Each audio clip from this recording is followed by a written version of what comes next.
Hey, Dr. Aziz here. Today is the second step of the 5 Steps training program, 5 Steps to Unleash Your Inner Confidence. And today is about how you can change your life by changing the story and the stories that you're telling yourself. You can change your life by changing the story that you're telling yourself. So that's a very important distinction if you've never learned that in this moment right now, you're telling yourself a story. We all are. We're doing it all the time. For example, what kind of story are you telling yourself about watching this? Maybe you're saying, this guy maybe knows some things and maybe he can help me. That's one story. Maybe, I don't know, I'm not really sure about him. I don't know if I really trust him. Maybe he's just an internet huckster. Maybe there's another story you're telling yourself of like, oh my God, I gotta figure this out in my life right now because I'm so desperate and I need to make a change right now. This guy might be able to help me. So whatever you're doing, you have a story about it. And that story might make you feel inspired. That story might make you feel skeptical. It might make you feel scared. But it's really important to start noticing 2 levels of stories, and that's what I'm going to cover in this video. There's 2 levels of stories that you have to change if you want to overcome shyness and social anxiety and maximize your confidence. And the first level of story is your day-to-day stories. Little events in your life that happen through the course of the day that you give meaning to without even really thinking about it. So you're walking down the street, and this is a really subtle, small example, but this kind of stuff happens all the time. You're walking down the street, and you see someone walking the other way, and for whatever reason, they catch your eye.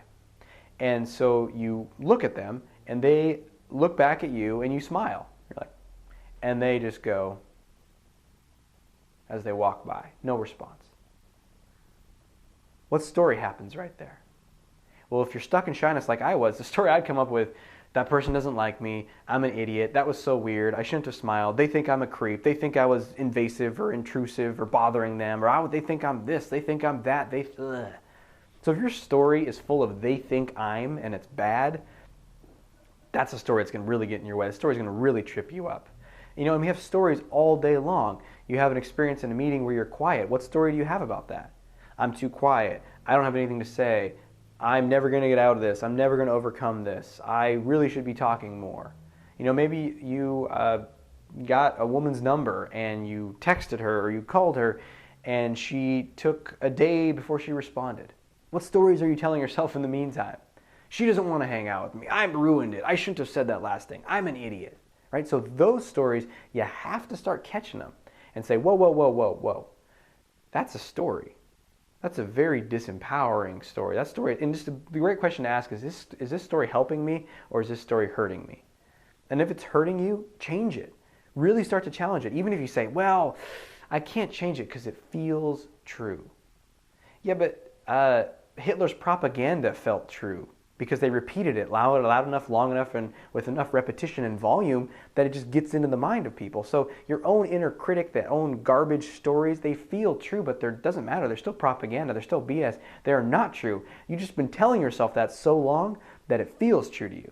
So the best way to start is you notice this story is hurting me is to say, what's another way of looking at this? What's another story I could tell myself about this situation?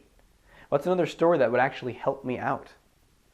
And if you use those stories to understand the world around you, then you'll start to feel better about yourself and have more options.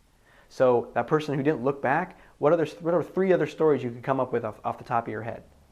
Remember the person where you smiled at them and they didn't smile back? What are 3 other ways you could explain that experience? 3 other stories you could have about it that don't involve you being a total loser.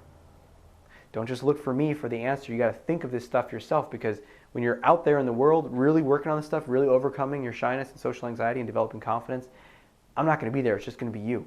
So think about that right now. What are 3 stories you could come up with? Well, 1 would be they didn't see me. 2, they were in their own thoughts and didn't really react in time. 3, they noticed, but they were in a sour, foul mood and didn't feel like connecting with someone. And you can come up with 3 things off the top of your head and just start to reinforce those. Because the reality is life is the story that we make up about it. There's so many things happening at any given time that we can focus on one aspect, one lens, and feel a lot better about ourselves, a lot more inspired. And the second level of story that you absolutely have to change is even more important than the day-to-day story. The second level of story is the big story. This is a capital S story. This is the story of you and your identity. This is the story of who you think you are in the world. All the stuff you think about yourself, like, am I attractive or not attractive? Am I funny or not funny? Intelligent or stupid? Am I capable or not capable? Can I do what I believe I or set out to do in the world, or will I fail? Do I have what it takes or I don't? That is the identity story, the biggest story you have about yourself. And pretty much across the board, anyone that I work with who has shyness and social anxiety, and I had this for years, you have a terrible big capital S identity story. You think you're not good enough, you think you're not attractive, you think you can't make it, you think no one's going to like you. And that's a big one, and you have to change that one. So to do that, one of the most powerful ways is do a written exercise, which I'll offer to you right now. If you want to take the action to do it, it'll have a powerful result, which is to spend just 10 minutes and write out what is my old story about myself, what is my old identity, and put all the negative crap that you say about yourself in there. What do I want it to be? Write another paragraph, what's my new identity? This doesn't have to be like a 20-page treatise, just a short paragraph about what your old identity is, and a new paragraph, what do I want my identity to be? How do I want to see myself? If it was my eulogy and someone was giving a talk about me and how I lived, the eulogy is what they say at a funeral when you die. What do you want them to say about you? Aziz, he was always a little frightened. He was never very attractive. He never really did much with his life. He could have been a contender, but he was scared, so he stopped. Is that what you want people to say about you? No, what do you want your identity to be? You construct this, you create this, and you can generate this. And I'm going to show you how in following videos, but for now you have to see, what do I want my identity to be? I am attractive. I'm an attractive man. I have so much to offer. I'm intelligent. I'm compassionate. I can help people. I'm a great husband. I'm a great father. Create the identity that you want for yourself. And if you say those things and they're not true yet, make them true. Change your behavior and who you are in the world so you live up to that. You don't have to live up to it right away. It's something that you're going to grow into. But if it's, I suck, I'm not good enough, no one likes me, I have nothing to offer, geez, it's not too hard to live up to that, is it? So change your big story, change your identity, write out those 2 paragraphs, and change the small stories throughout the day.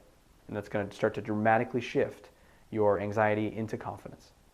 So stay tuned for the next video, which we're going to talk about the most powerful, important step of all of them. I put it right in the middle. We're building towards it. Step 3, do what scares you. So stay tuned for that, and I'll talk to you soon.